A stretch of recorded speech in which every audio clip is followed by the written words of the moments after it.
Voilà, gloire à Dieu. Eh bien, on va ouvrir la parole de Dieu dans le premier livre des Chroniques, chapitre 4, verset 9. Nous allons faire la lecture de 2 versets. Et ça va nous amener donc à continuer ce qu'on a mis un petit peu en stand-by, c'est-à-dire le thème « Être bien dans sa foi ». On a vu déjà 2 parties, on va voir une 3e. Et dans cette 3e partie, on va voir un point qui est important. On verra un premier volet, un 2e volet dimanche prochain. Être bien dans sa foi, et le point qu'on va voir en 2 parties, c'est être au large, dans le domaine de la foi et de la vie chrétienne. Alors on va lire ce texte qui se trouve donc, je disais, dans 1 Chronique chapitre 4, versets 9 et 10. Yaébetz était plus considéré que ses frères. Sa mère lui avait donné le nom de Yaébetz en disant « C'est parce que je l'ai enfanté dans la douleur ». Yaébetz invoqua le Dieu d'Israël en disant « Si tu me bénis réellement et si tu agrandis, voyez, être au large, si tu agrandis mon territoire, si tu es avec moi, si tu éloignes de moi le malheur pour m'épargner la souffrance », point de suspension, certainement qu'il a demandé bien d'autres choses à Dieu. Et il nous est dit que suite à cette prière, que Yaébetz a fait sortir de son cœur, Dieu lui accorda ce qu'il avait demandé. Alléluia. Et j'aime la fin, Dieu lui accorda ce que Dieu lui avait demandé. Amen. Et ce que Yaébetz va demander, entre autres, puisque c'est là le sujet, être bien dans sa foi, c'est-à-dire être au large, c'est « Seigneur, si tu agrandis mon territoire ». En définitive, cet homme, il va ressentir quelque chose que l'on peut parfois ressentir dans notre vie chrétienne. Il va ressentir ses limites. Ses limites, pas seulement par rapport à un territoire qui serait un territoire physique, mais moi je voudrais le répercuter sur le plan spirituel, bien sûr, vous le comprenez. Limite. Et certainement que cet homme, puisqu'il demande cela à Dieu, sinon il ne l'aurait pas demandé dans sa prière d'agrandir son territoire parce qu'il se sentait à l'étroit, parce qu'il se sentait étriqué, parce qu'il sentait qu'il lui manquait certaines choses. Alors il s'adresse à la bonne personne, à Dieu, qui peut faire le miracle, et il le fait parce qu'il ressent cela. Et quand on ressent, sur le plan de notre foi, eh bien, une forme d'étriquement, de resserrement, d'étouffement parfois, eh bien, il est bon de s'adresser à celui qui nourrit notre foi. Par sa parole, par le Saint-Esprit. À celui qui est notre Père, notre Créateur, et en Jésus-Christ, notre Sauveur. Et de ce fait, de pouvoir voir notre foi, eh bien, s'étendre, s'élargir, se développer. N'est-ce pas là le désir de tous les croyants? N'est-ce pas votre désir, mes bien-aimés, de Groyer? Je pense que oui. Je ne vois pas toutes vos expressions avec les masques, vous êtes masqués, mais je sais que oui. Qui ne le désire pas? Voir notre foi se développer. Alléluia. Et Yaébetz ressent ses limites, et s'il le demande à Dieu, c'est parce qu'il en souffre. Il souffrait au point même d'avoir été dans la douleur. Même sa mère lui donne ce nom pour lui rappeler que c'est la douleur qui est l'apanage de sa vie. Terrible de porter un tel nom. Une maman qui va lui donner ce nom, qui rappelle la réalité d'une souffrance, pas seulement lui qui la vit maintenant, mais elle est une femme qui fait porter un certain poids sur le dos de son enfant en lui disant « Écoute, je t'ai mis au monde, mais j'ai énormément souffert à cause de toi. » C'est ce qui est écrit. C'est la signification du prénom de Yaébetz. « Je t'ai enfanté dans la douleur. » Oh, c'est vrai que enfanter, mesdames, vous qui avez eu un ou des enfants, eh bien, vous savez ce que c'est, les douleurs de l'enfantement. On ne peut pas y échapper. C'est les conséquences d'ailleurs du péché. Mais ici, c'est quand même terrible qu'une mère appelle son fils « je t'ai enfanté dans la douleur ». On le sait, j'aurais envie de dire à Yaébet, dis à ta maman, rappelle-lui que c'est normal. Mais lui, il le vit autrement, il le vit sur le plan par rapport de sa naissance, mais il va le vivre aussi sur le plan de sa position physique, territoriale, mais aussi spirituelle. On peut souffrir de cette situation, je le répète, sur le plan de notre foi personnelle, on peut souffrir de cette situation sur le plan de notre foi dans notre famille, on peut souffrir de cette situation de notre foi même dans l'église que nous fréquentons. Non pas à cause des frères et sœurs, mais à cause du fait qu'on voudrait que le travail spirituel, ce que nous vivons spirituellement, puisse prendre plus d'ampleur, oui ou non? On prie pour que Groyer soit touché, pour que Lavore soit touché, pour que Gaillac soit touché, pour que Réalmont soit touché, bref, tout le Tarn. Alléluia, Castres, Albi, Mazamet, etc. Nous désirons voir la main de Dieu étendre encore plus nos limites. Parce que parfois on peut, j'insiste énormément ce matin, simplement, vous voyez, le message est simple, on peut en souffrir. On peut en souffrir. Dieu a exaucé sa prière. Et moi, ça m'encourage. J'espère que vous aussi. Dieu a exaucé sa prière. Il lui a pas dit, écoute, tu me demandes quelque chose de trop lourd, de trop difficile, de trop important à faire, j'ai d'autres chats à fouetter. Non. Il va exaucer sa prière. Il va exaucer sa prière. Je dirais que la relation vécue, faite, avec l'action du Saint-Esprit dans notre vie, elle va faire sortir, ou ressortir, dirais-je plutôt, la réalité de nos limites, mais l'action et la relation, du moins, avec le Saint-Esprit, qui amène une relation de cœur avec Dieu, va nous permettre, sur le plan personnel, j'insiste, sur le plan familial, sur le plan de l'Église, sur le plan de notre témoignage en société, va nous permettre de sortir de nos limites. Amen. D'aller au-delà de certaines frontières, qui peut-être se sont mises en place pour des tas de raisons. Mais le Seigneur veut faire sauter les murs. Gloire à Dieu. Vous savez, il y a des murs qui sont tombés, le mur de Berlin. Hein, pour les plus anciens, vous vous en souvenez, on a vu cela en direct à la télé à l'époque. C'est une révolution à ce moment-là. Ce rideau qui tombe, ce mur de la honte qui tombe entre l'Allemagne de l'Ouest et l'Allemagne de l'Est. Des familles qui étaient séparées dans la douleur, des limites. Et quand ils voulaient franchir cette limite, on leur tirait dessus, on les tuait. Combien ont perdu leur vie en voulant passer de l'Est à l'Ouest, et non pas dans l'autre sens, mais de l'Est à l'Ouest pour rejoindre leur famille, dans un endroit libre, plus facile à vivre.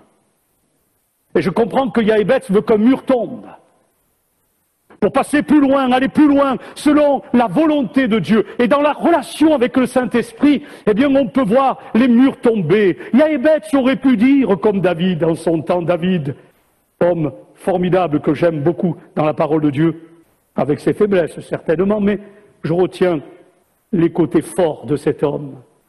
Yaébetz aurait pu dire comme David, David a écrit ce psaume, le psaume 118, et au verset 5, il dira à l'Éternel, du sein de ma détresse, j'ai invoqué l'Éternel, et la suite est intéressante, il m'a exaucé.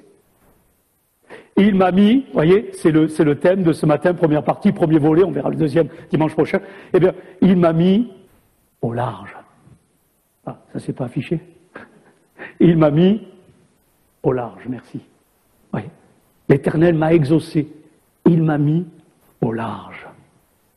Alors que j'étais dans la détresse, oui, ça peut manifester des détresses. Et David, quand il s'exprime ainsi, comme Yaébetz, mais David, je reste avec lui quelques courts instants, mais c'est l'expression d'un homme parmi d'autres hommes, comme Yaébetz, comme vous, comme moi, comme tant d'autres, l'expression d'un homme qui se sent, à un moment donné, en difficulté, comme je l'ai souligné tout à l'heure, par rapport aux limites qui sont imposées dans sa vie, mais quand il va demander à Dieu de le délivrer de ses difficultés, de sa détresse, de tous les problèmes qui suscitent cette détresse, alors Dieu va l'exaucer. Et c'est à partir du moment où il est exaucé qu'il est mis au large. Yaébetz, pareil, Dieu va exaucer sa prière, et c'est à partir de ce moment-là que son territoire, le domaine territorial de sa vie, de son aide, de son environnement va s'élargir, va se développer. C'est l'expression d'un homme qui se sent donc à l'aise à un moment donné dans sa foi et dans sa vie spirituelle. C'est important d'être à l'aise.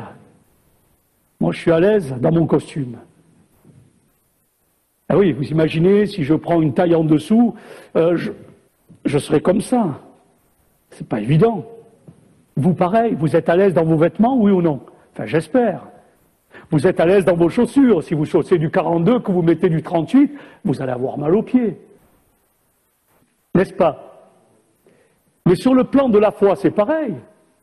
Il ne faut pas que je sois enfermé dans certaines limites que je m'imposerai. Ce n'est pas Dieu qui nous les impose, c'est nous qui nous les imposons parfois. De ne pas me limiter, mais de dire Seigneur, je veux que tu agrandisses, je veux que tu élargisses. Mets-moi au large, exauce-moi, pour que je sois au large. Il y a tellement de choses qui veulent me renfermer, m'enfermer, me bloquer, me verrouiller. Mets-moi au large, Seigneur. Moi-même, mon mari, mes enfants, bref, mes frères et sœurs, bref, mon pays, mets-le au large. Alléluia. David est au large, il a pris du large. Il a pris du large. C'est une opposition à toutes les contraintes qui pourraient se manifester, qui sont parfois très mesquines, les contraintes, si je puis m'exprimer ainsi, de la vie par rapport au fait on prend le large, de la vie au ras de la côte.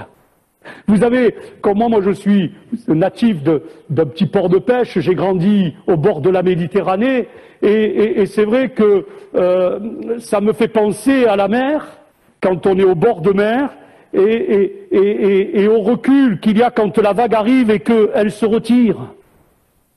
Quand elle arrive au bord, eh bien elle arrive, et hop, elle repart au large. Et ça, c'est un sentiment, quand vous voyez ça, c'est un sentiment d'immensité que le large procure. Eh oui, sortir de certaines limites, en quelque sorte, pour reprendre l'image d'être au large dans le domaine de sa foi, avec ce que je viens de dire par rapport à la mer, eh bien, c'est de sortir du petit port dans lequel nous sommes. Il y a tellement de confort dans lesquels nous pouvons nous installer, mais on peut s'étriquer, on peut s'étouffer dans le domaine de la foi. Le Seigneur veut qu'on sorte, qu'on laisse le large nous appeler. Alléluia, on est si bien au large. Et je comprends la prière de Yaébetz, être au large. Il a pris du large. D'ailleurs, Deutéronome chapitre 33, verset 20, regardez ce verset, il nous dit ceci, ça concerne bien sûr Israël qui rend grâce à Dieu. Béni soit celui qui met Gad au large, une des tribus. Béni soit l'Éternel qui met Gad au large. Gad repose comme une ligne, etc. Mais je retiens ça. Béni soit celui qui met Gad au large. J'ai envie de dire, mettons un peu de côté Gad, mais mettons notre vie à la place. Béni soit celui qui me met au large. Moi et ma maison. Je comprends que Josué prie ainsi, c'est normal, parce qu'il s'était mis au large avec Dieu. Il avait choisi de prendre la direction que celle qu'Abraham avait choisie, de se laisser mettre au large. Alors moi et ma maison, on peut servir l'Éternel de cette manière-là et avec, efficacité. Être au large dans notre foi. J'insiste, c'est une question. Qui veut être au large dans sa foi? Amen. Plusieurs se lèvent la main. Moi, j'ai pas envie d'une foi resserrée, j'insiste, étriquée, enfermée. Non, je veux que ma foi se développe. Encore et encore. C'est la volonté de Dieu pour nous, mes frères et sœurs. C'est la volonté de Dieu pour son Église, au sein de ce monde en souffrance. Dieu le veut, pourquoi? Parce que c'est un besoin. Dieu le veut, pourquoi? Parce que c'est bien. Dieu veut le meilleur pour nous. C'est un Père formidable. Qui est comme lui? Qui est semblable à lui? Personne ne peut être comme notre Dieu, notre Père. Il veut notre bien. Il veut notre bonheur. Il veut que notre foi s'exprime largement et être mise au large. D'ailleurs, c'est le sens, c'est le but de la conversion lorsque nous nous tournons vers Dieu en Jésus-Christ pour recevoir le pardon de nos péchés. C'est le sens, c'est le but également ensuite ou au même moment du baptême dans le Saint-Esprit, comme l'ont vécu les disciples dans la chambre haute et puis tous ceux que le Seigneur a rajoutés à l'Église parce qu'ils étaient sauvés, nous dit le livre des Actes des Apôtres. C'est le but, le sens de la conversion et du baptême dans le Saint-Esprit. Et pour appuyer cela, je voudrais qu'on lise ce verset, Ésaïe 54, verset 2, Ésaïe 54, verset 2. Merci. Élargis l'espace de ta tente. Qu'on déploie les couvertures de ta demeure. Ne retiens pas. Allonge tes cordages et affermis tes pieux. N'est-ce pas un magnifique verset? Une magnifique interpellation de Dieu. Certes, le contexte concerne Israël vis-à-vis de Jérusalem. Mais quelque part, nous sommes interpellés, nous aussi, Église de Jésus-Christ, enfants de Dieu. Élargis l'espace de ta tente. C'est-à-dire, je vais prendre le mot tente comme Paul lui-même en parle, la tente, c'est-à-dire mon corps. Paul en parle dans ses épîtres. Il parle de notre corps comme étant une tente. Et cette tente qui est notre corps, qui est devenue le temple du Saint-Esprit, qui est devenue une habitation de Dieu en esprit en Jésus-Christ que nous avons reçu comme Sauveur et Seigneur. Alors cette tente, même si elle est fragile, ce corps, cette tente, le Seigneur dit, si tu veux, tu peux l'élargir. Pardon, j'ouvre une parenthèse, le Seigneur ne parle pas d'une prise de poids. Je ne vous vois pas sourire, mais je sens que vous souriez. Les 55 jours de confinement ont fait que certains ont pris de l'embonpoint. Moi, ça va.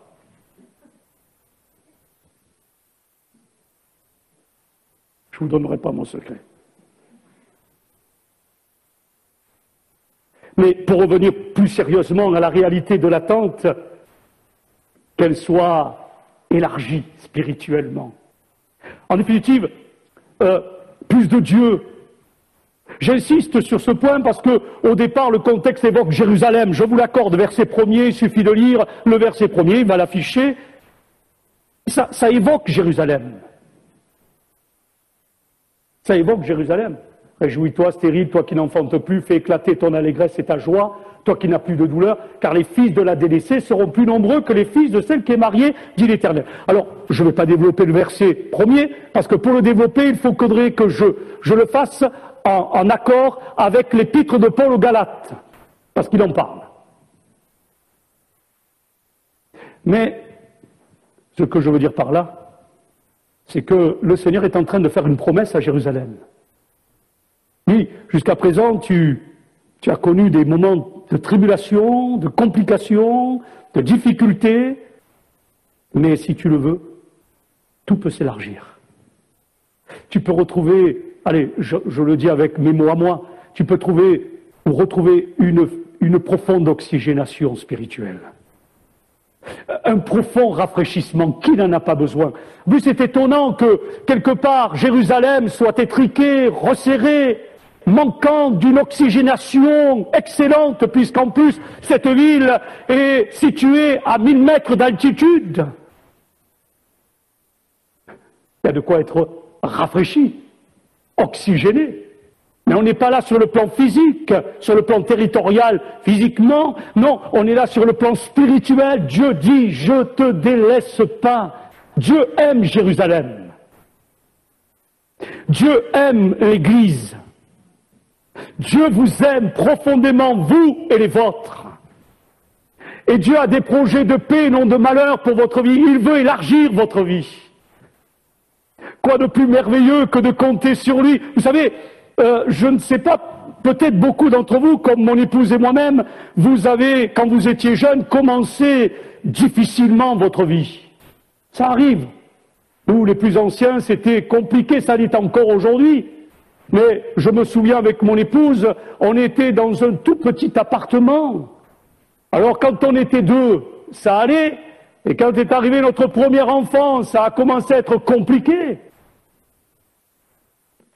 Le deuxième est arrivé, on avait déjà déménagé. Tant mieux pour lui, il est derrière moi. Il est épanoui.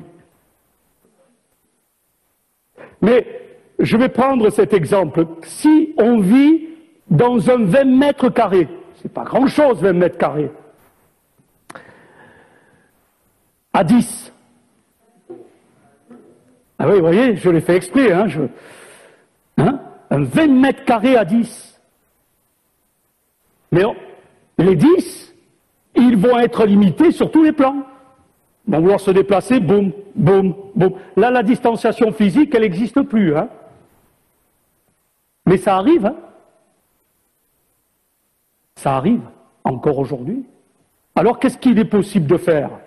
Il est possible peut-être, en faisant en sorte d'acquérir l'appartement d'à côté, je ne sais, ou si on est propriétaire, de pouvoir faire quelque chose pour casser les murs et agrandir le lieu, et de passer d'un 20 mètres à un 40, ou un 60, ou un 80, ou un 100, pour se donner plus d'espace, pour éviter de se cogner partout, pour éviter de se faire du mal, pour éviter de s'étouffer, pour éviter d'en arriver à, être dans des situations encore plus difficiles. Il est nécessaire de briser dans notre vie spirituelle, parfois, mes frères et sœurs, ces murs d'enfermement. Vous vivez peut-être votre foi dans un 20 mètres carrés.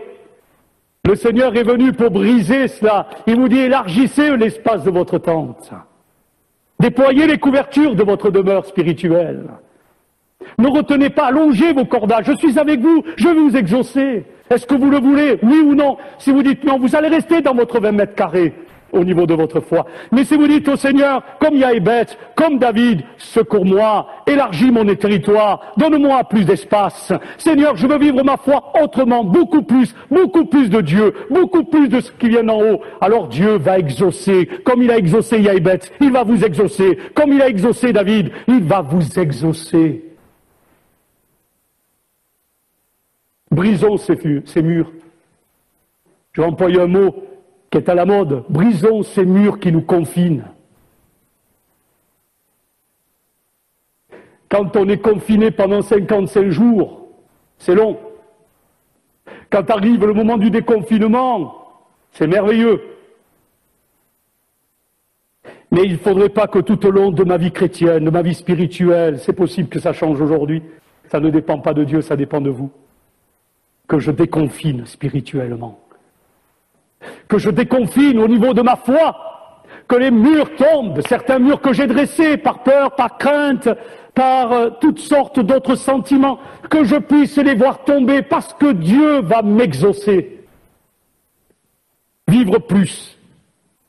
Qui c'est qui veut cela? Moi je veux être Monsieur Plus. Vous vous rappelez la publicité? Monsieur Plus.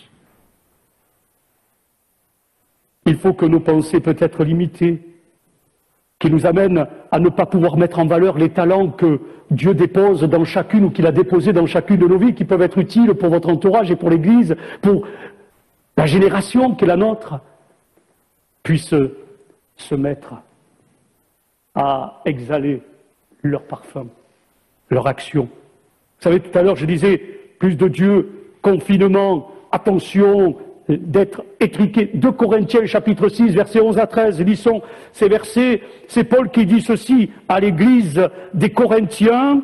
Il dit, notre bouche s'est ouverte pour vous, Corinthiens, notre cœur s'est élargi. Vous n'êtes point, la suite est importante, vous n'êtes point à l'étroit au-dedans de nous, les bien-aimés en Christ. Mais vos entrailles, les vôtres, il dit cela Paul aux Corinthiens, mais ce qui est dommage, que vos entrailles, votre cœur, votre vie intérieure, elle s'est rétrécie. Pourquoi? Rendez-nous l'appareil, je vous parle comme à mes enfants. Et il insiste encore, élargissez-vous aussi. Les Corinthiens avaient connu cela, ils avaient connu un élargissement, et puis à un moment donné, ils l'avaient perdu. Ça peut arriver, ne vous culpabilisez pas, mes frères et sœurs. Moi, ça m'est arrivé plus d'une fois, mais c'est bon de s'en rendre compte que Dieu nous interpelle. Il le fait ce matin avec amour et de dire, oui, j'ai peut-être perdu ce côté large, alors je voudrais le retrouver, Seigneur. Il va vous exaucer. Ça peut être le 14 juin 2020, deuxième dimanche de réouverture de notre lieu de culte. Ben, ça peut être l'occasion, là, de marquer votre vie et de dire, oui, ça, c'est bon. Là, je suis en train de vivre autre chose. Je suis en train de revivre ce que j'avais perdu. Alléluia.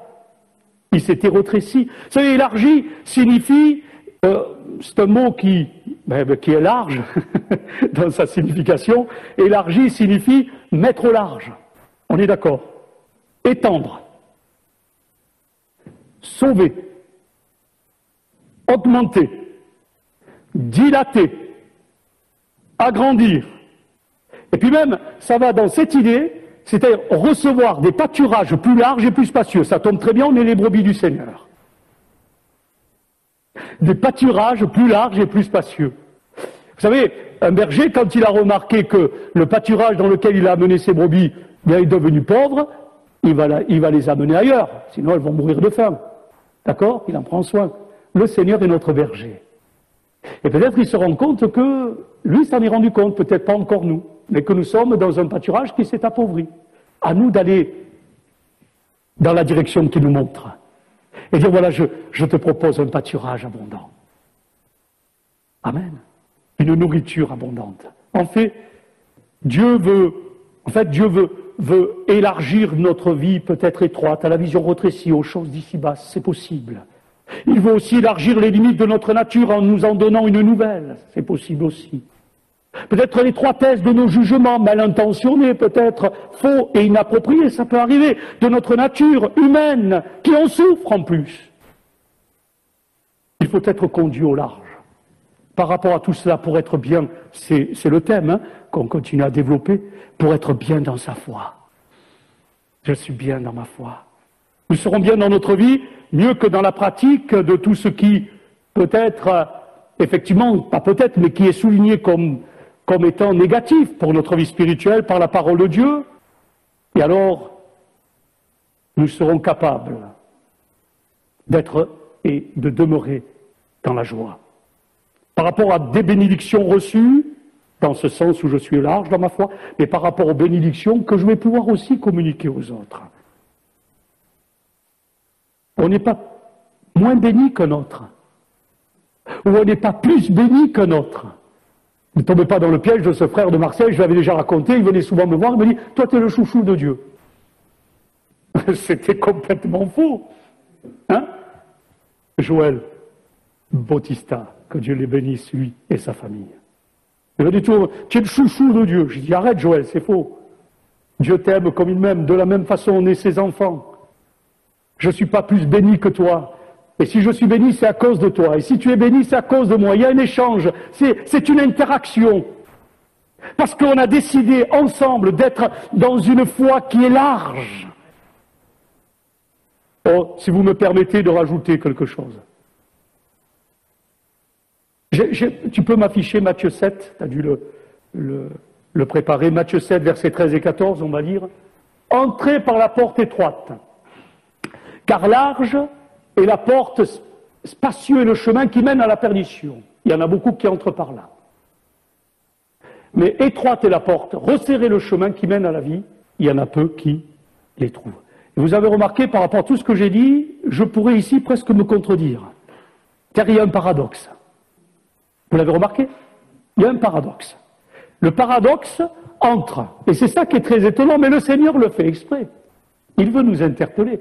Et il veut nous permettre de comprendre. Le paradoxe entre l'étroitesse, ou l'apparente, permettez, l'apparente étroitesse de la porte de l'Évangile et la vie au large et abondante qu'elle promet. C'est paradoxal. Comment je peux passer par quelque chose d'étroit pour ensuite trouver quelque chose de large? Normalement, c'est le contraire. Logiquement, je vais passer un endroit large pour trouver quelque chose de large. Vous direz peut-être pas toujours, pasteur, c'est possible. Mais enfin, moi, je suis dans cette logique, celle du Seigneur. La porte étroite et la porte large sont au début de chacun des chemins. Il y en a deux. Il n'y en a pas trois, il y en a deux. Il n'y en a pas un, il y en a deux. On peut accéder au chemin resserré qui conduit à la vie qu'en passant par la porte étroite. Et c'est là l'enseignement qui doit nous être donné par la parole de Dieu. L'accent est mis sur la porte étroite et sur la nécessité d'y passer, on n'a pas le choix. Le chemin resserré s'y rattache directement. Mais il nous amène en quelque chose de large. Le ciel. Le ciel, c'est immensément large. Si vous relisez le livre de l'Apocalypse par rapport à la nouvelle Jérusalem, les nouveaux cieux, la nouvelle terre, vous imaginez le monde qui va être dans le ciel? Oh, il y aura malheureusement du monde aussi en enfer. Mais je préfère plutôt regarder le fait qu'il y aura beaucoup de monde aussi au ciel. C'est ça qui me fait du bien. Hein? Et dans le ciel, il y aura assez de place pour vous, pour moi. Il n'y en aura pas un qui aura plus de place que l'autre. Vous voyez? Il n'y en a pas un qui aura 20 mètres carrés, l'autre il en aura 2000. Non? On sera logé merveilleusement. Il est allé nous préparer une place afin que là où il est, nous y soyons aussi. Si nous serons là où est Jésus, mais c'est large. C'est immensément large. Le Seigneur nous a préparé quelque chose de formidable, certes dans l'avenir, mais il nous a préparé, et déjà maintenant c'est disponible, quelque chose de large aujourd'hui. Même si le monde est difficile, c'est large. Pour ceux qui appartiennent à Jésus. Pour ceux qui aiment le Seigneur. D'ailleurs, pour aller un peu plus loin sur ce paradoxe, quand je lis Jean chapitre 10, le Seigneur Jésus se désigne lui-même comme étant, certes le berger, mais il se désigne aussi comme étant la porte. Il dit « Je suis la porte ». N'est-ce pas? Jean chapitre 10, verset 8, 9, il dit « Je suis la porte ». Et si quelqu'un entre par moi, il sera sauvé. Vous avez entendu tout à l'heure la signification du mot « large », il y a le mot « sauvé ». Et dans le mot « salut », il y a l'idée d'une largesse. Presque l'expression, elle est juste, elle est vraie, elle sonne bien, c'est « je te fais une largesse ». Et quand je prie le Seigneur, je dis « béni soit ton nom, Seigneur, pour toutes tes largesses ». Vous voyez, toutes tes faveurs, toutes tes grâces, tous tes bienfaits. Mais je dis pour toutes tes largesses. Dieu me fait des largesses. On comprend l'expression, on comprend le mot, on comprend la démarche. Si quelqu'un entre par moi, il sera au large, c'est ça, il sera sauvé. Ce n'est que par la foi en lui, et ainsi par la nouvelle naissance, qu'on peut entrer sur le chemin de la vie. Mais pourquoi la porte est-elle étroite? J'insiste. Parce qu'elle est indissociable de la foi en notre Seigneur Jésus-Christ et de la repentance envers Dieu. L'homme, quel qu'il soit, doit être amené à reconnaître ce qu'est le péché aux yeux de Dieu. Il doit se reconnaître lui-même comme entièrement perdu, ruiné, limité. Mais ce n'est pas une petite affaire, c'est quelque chose d'important. Et quand Pierre présentait leur péché aux Juifs lors de la Pentecôte, où il prêche Acte 2, versets 37-38, il nous est dit que lorsqu'il le fait, il leur montre l'étroitesse de leur cœur, l'étroitesse de leur vie, à cause du péché, mais qu'ils peuvent être mis au large par le biais du salut, par grâce en Jésus-Christ. Et quand il leur prêche l'évangile, ce jour-là, conduit par le Saint-Esprit, sous l'inspiration de l'Esprit, eh bien, il nous est dit que tous ces hommes et femmes qui étaient là, ils eurent le cœur vivement touché. Ils ont la parole qui a transpercé leur cœur, et quand la parole, elle transperce le cœur, moi je vois l'image d'une action chirurgicale, divine, spirituelle, biblique, de l'évangile de vie, car c'est un message de vie et de vérité. Et là, cette action, cette pointe de l'évangile, elle vient crever l'abcès qui mettait notre cœur dans une étroitesse et dans une souffrance terrible. Et donc on est élargi. La foi également. Et ils vont dire à Pierre et aux autres apôtres, qu'est-ce qu'on doit faire? Maintenant, bien repentez-vous. C'est-à-dire, Faites le pas pour aller plus loin, pour être encore plus au large. Je vais terminer pour ce premier volet, je verrai un deuxième, peut-être un troisième, parce que c'est un sujet très large. Pour ne pas vous retenir trop longtemps, voilà, je vais être court, parce qu'avec le masque, c'est pas facile. Sauf pour ceux qui sont à la maison, qui nous regardent, c'est plus évident. Mais je voudrais juste souligner cet autre point avant de terminer. Vous l'avez compris, la source pour cet élargissement, elle est seulement divine. Il n'y en a pas d'autre. Elle est en Jésus-Christ, il est la porte étroite, et qui nous conduit dans de grands pâturages, de verts pâturages, d'abondance. Mais l'apôtre Paul dira dans Éphésiens 3,18, donc tu garderas cette feuille, Éphésiens 3,18, il dira, vous serez ainsi, moi j'ai la traduction, une autre traduction, vous serez ainsi à même de comprendre, avec tous ceux qui font partie du peuple saint, combien l'amour de Christ est large, long, élevé et profond. C'est pas compliqué ça. La largeur, la profondeur, la longueur, la hauteur de l'amour de Dieu. Ça me parle que de largesse. Comment voulez-vous que notre foi soit étriquée, elle soit enfermée, elle soit resserrée? C'est pas possible. Au contact de Jésus, elle s'élargit profondément. Elle est vraiment oxygénée. Parce que l'amour qui a touché notre cœur, c'est l'amour de Jésus. L'amour de Jésus qui a donné sa vie sur la croix pour le pardon de nos péchés. L'amour de ce bon berger. L'amour développé encore aujourd'hui, comme j'en parlais cette semaine en visioconférence, le mardi, le vendredi, mais je suis toujours émerveillé devant la réalité de la personne de Jésus. On a parlé vendredi précisément par rapport à l'école de l'humilité, mais c'est tellement important de connaître Jésus, sa largeur, la croix, je l'ai dit, la connaissance du cœur de Dieu. Il y a de la place.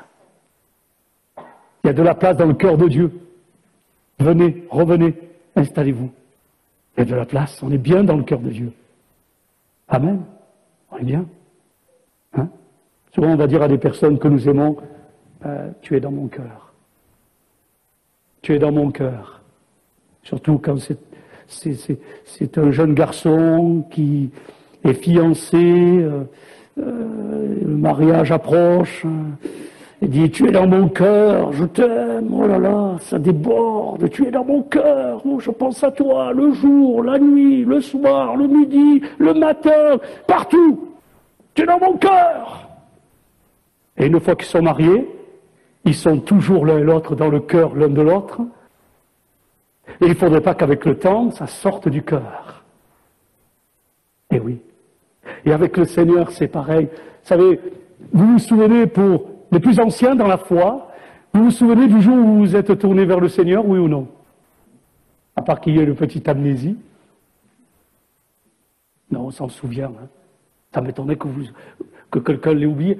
Mais qu'est-ce que c'était formidable! Là. Mais je voudrais dire, ça continue à être pour vous aussi formidable. Amen. À part qu'il faille laisser Dieu faire tomber les murs, il va vous exaucer. Il va vous remettre au large. Votre foi mise au large, on en reparlera encore dimanche prochain. Peut-être dimanche d'après, mais c'est très important, enfin dimanche après, les autres dimanches. La croix, la connaissance du cœur de Dieu, de son caractère généreux. Vous avez un caractère généreux? Le caractère généreux de Dieu. J'ai dit, il fait des largesses. Il répand sa bénédiction en abondance. Tout est large en Dieu. Amour, sagesse, intelligence, sainteté, vision, sa parole, l'action de son esprit. La liste est longue. Hein. Tout est large en Dieu. Et je m'arrête là pour le premier volet ce matin. Gloire à Dieu. On rend grâce au Seigneur. Merci Jésus. Nous avons vu ce premier volet qui nous montre l'importance d'être large dans la foi. Nous verrons les autres avec d'autres détails qui nous encourageront, Seigneur, qui, dans les autres dimanches, nous aideront à faire peut-être le pas encore, Seigneur, que nous n'aurions pas fait peut-être aujourd'hui. Peu importe, tu es patient, tu es là, tu es disponible, tu tends ta main. Et je prie pour que ce matin, mes frères et sœurs, chacun individuellement devant toi, parce que tu les connais. Moi, je ne connais pas tous les détails de leur vie, mais toi, tu connais, Seigneur. C'est ça qui est important et essentiel. C'est que, là, dans cette journée, les jours qui viennent, les semaines qui viennent, puisqu'on va insister sur ce sujet avec l'aide du Saint-Esprit, Seigneur, il puisse te dire, Seigneur, élargis ma vie. Mets-moi au large. Fais-moi encore des largesses. Alléluia, dans ton amour, ta sagesse, ton intelligence, par rapport à ta sainteté, pour ma propre sanctification, ma vision, pour qu'elle soit au diapason de la tienne, ta parole, pour qu'elle prenne sa place, l'action de ton merveilleux Saint-Esprit, pour qu'il puisse agir comme il veut, selon ta volonté, bien sûr. Seigneur, renouvelle ton peuple, que ce soit ici, dans ce lieu de culte, que ce soit dans chacune des maisons qui nous reçoivent actuellement, auprès des bien-aimés qui sont en difficulté. Ils ne peuvent pas nous rejoindre pour l'instant, mais Seigneur, là, dans leur maison, tu les bénis, comme chaque semaine, tu bénis tes enfants, ton œuvre. Ici, en France, en Europe, même dans le monde entier, actuellement, difficile, certes, situation, mais nous comptons sur toi. Tu nous mets au large, notre Dieu. Alléluia, alléluia. Et nous verrons cela, Seigneur, les expressions de la vie au large, pour être bien dans sa foi. C'est très important. Merci, Jésus. Amen. Amen.